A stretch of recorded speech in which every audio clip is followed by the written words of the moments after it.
si nous avons retrouvé un allié d'autrefois, l'Union européenne n'est pas pour autant, loin s'en faut, un affilié, je dirais, des États-Unis. Elle a sa propre logique, son propre objectif.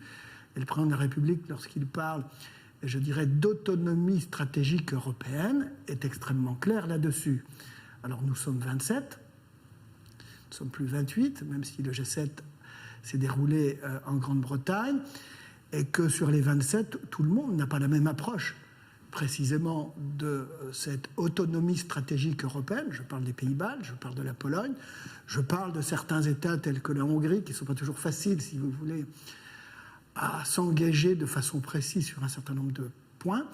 Ceci étant, moi je pense que le multilatéralisme, eh bien, est quelque chose, si vous voulez, de nécessaire pour l'équilibre du monde, qu'il faut éviter, je dirais, des approches binaires, frontales, et qu'encore une fois, l'Union européenne, de par sa culture, de par ses valeurs, de par, je dirais, les grandes règles qui sont les siennes en matière de droits de l'homme, en matière, je dirais, d'un certain nombre de respect des valeurs fondamentales de l'Union européenne, a toute sa place pour jouer justement entre ces deux grands blocs.